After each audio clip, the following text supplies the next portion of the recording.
Hello, I'm Pat Harvey in Los Angeles with some big news. The CBS California stations are hosting a debate for the top candidates running for governor. And you can watch it or stream it on CBS stations across California at 5:30 p.m. on Tuesday, April 28th. And to help you get ready for the debate, CBS California reporter Julie Watts, CBS LA political reporter Tom Waite, and Pomona College political science professor Sara Sadhwani will hold weekly roundtables to provide news and analysis from the campaign trail. It's all part of our commitment at CBS California to help voters decide. Here are Tom, Sara, and Julie with this week's countdown to the governor's debate.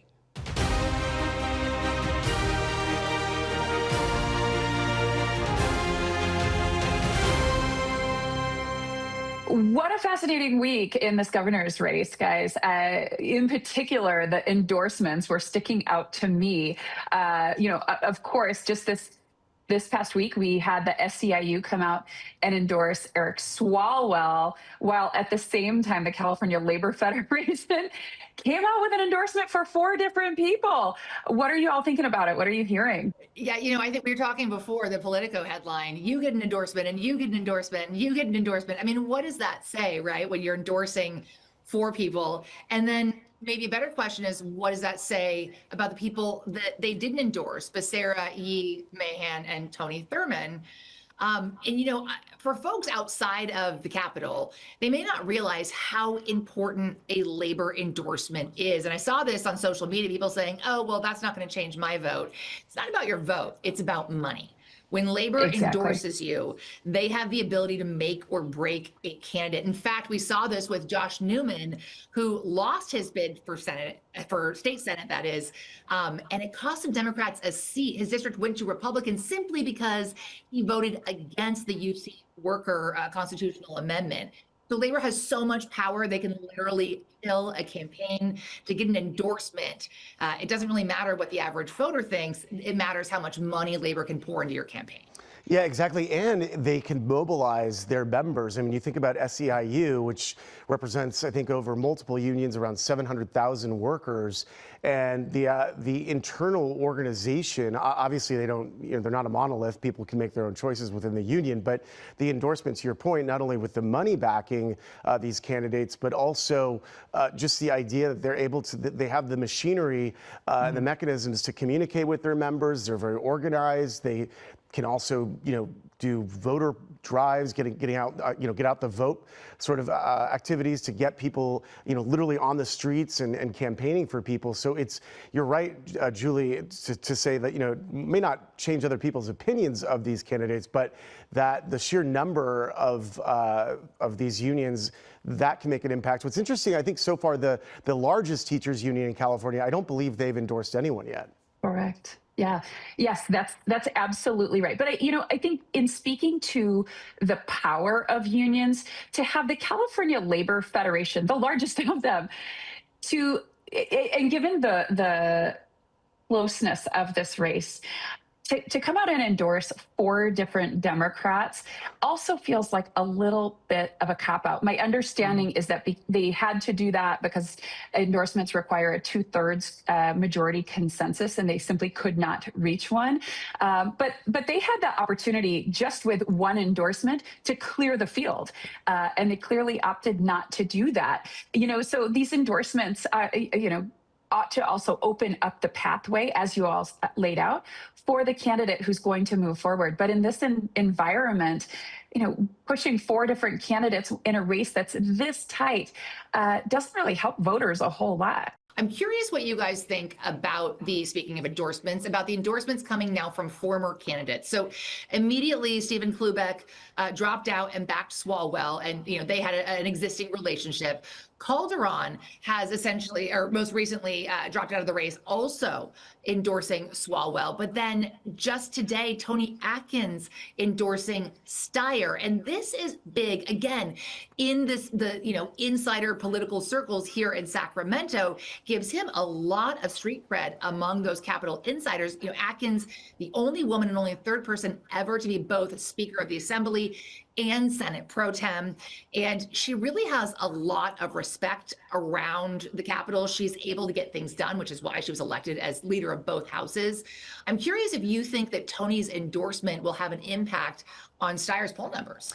I mean, normally I would say probably it would be such a negligible difference, but given how close this is right now, I'm sure these candidates are clamoring for anything to help them break out and get out of the, sort of mired in the 11% to 14% range.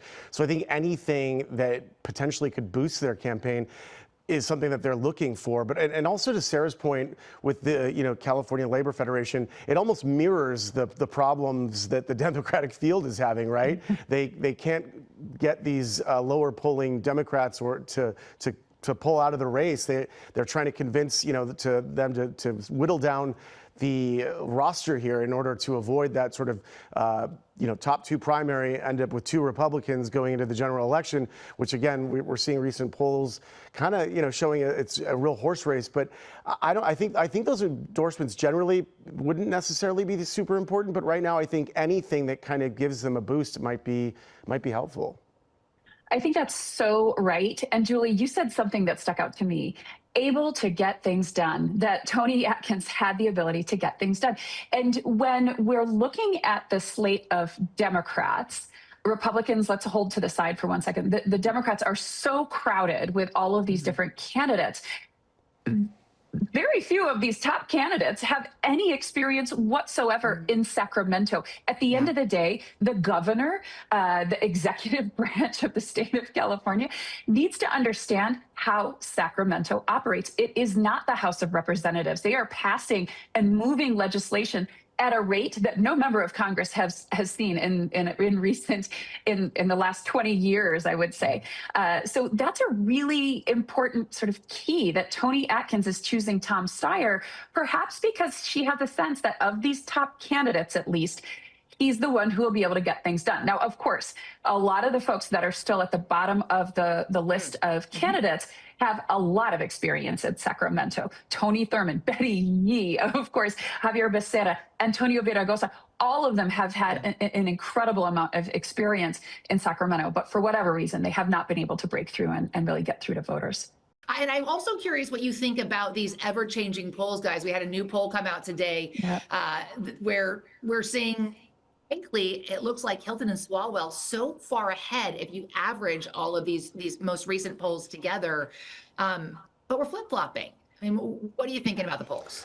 Well, one thing I think is very interesting is that Steyer has poured about $30 million into this campaign, and which is just far and away more than any of the other candidates, even combined, and still he's polling behind Swalwell in most of these polls. And I think that is interesting, the point you raised there, Julia, about these numbers, because it's really hard to tell with them changing so much. I mean, it's such a horse race from 1 week to the next, one poll to the next.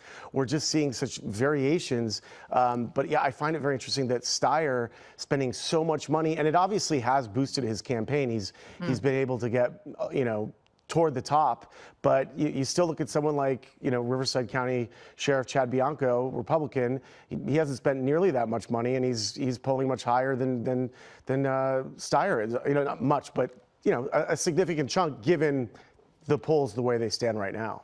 Yeah, I mean, these polls just keep going back and forth. That is for sure the biggest challenge, and it's a challenge for voters as well to really understand where to go, who to want. I mean, who to want to vote for at the ballot box. And I think what we continue to see, the one consistency of all of these polls, is that number of undecided voters remains high. And so really these candidates have a whole lot of work to do because if they can start pulling in some of those undecided voters who maybe haven't quite tuned into the fact that there is an election going on, that they're going to have an opportunity to vote coming up really soon, that could be a path to victory, an opportunity for one of these Democrats to pull ahead. And I think we keep focusing on the Democrats to such an extent because what we know is in this state, Democrats have won the governorship for quite a long time. We actually have not seen a Republican win statewide office. I don't think since Arnold Schwarzenegger. It's been a very long time. So this is a fascinating race, especially as we keep getting these polls and it looks like For sure. There's going to be a Republican who advances past the primary, possibly two. And what I think is interesting about this most recent poll, and my understanding is it's one of the last polls that we're going to see here from these big, outside external organizations. But the IGS poll actually lists their candidate designation on the ballot, which is a big deal here in California, especially normally in down ballot races. But in this one, with so many candidates and people don't have a clear front runner, it is expected to have an impact. And what that means for folks who don't know is it says, here's how you're listed on the ballot, right? Here's your job description. And in California, you can't use a former title. So Villaraigosa can't say former LA mayor. Becerra can't say former attorney general, former HHS secretary, right? And so you have to come up with something that is going to catch voters' attention. And in this one, when we see how they're actually going to be listed on the ballot, we see that now Porter is above Steyer, and we haven't seen that in the last couple of polls. Swalwell is still way ahead. Hilton is ahead of Bianco. But there's still that 16%. And the question is, can a Betty, a Tony, an Antonio, a Becerra, can any of them tap into that 16% enough? They're polling so low, probably not. But then you look at Matt Mahan, who he has a bunch of money. He still has this war chest and a lot of money to spend. Maybe he can pull from that. And certainly it's going to be a fight between Swalwell, Steyer, and Porter to try to tap in to that 16%.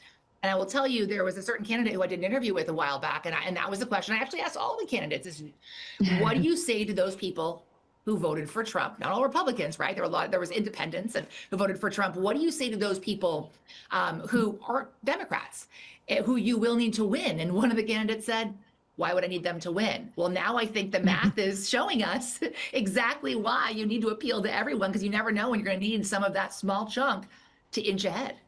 And I think another big wild card here, too, is Governor Newsom. When I spoke to him a few weeks ago, he said he wasn't going to get involved yet. I think he said, I'm not going to put my thumb on the scales yet. But I think, speaking of endorsements, if he does come out hard for a candidate, obviously a Democrat, that endorsement could really have a huge impact, because I think people are so lost right now in this, the ones that even are paying attention. I was out talking to voters last week, and even people who are kind of informed, who sort of know, okay, yeah, there's a lot of people involved, I kind of know their names.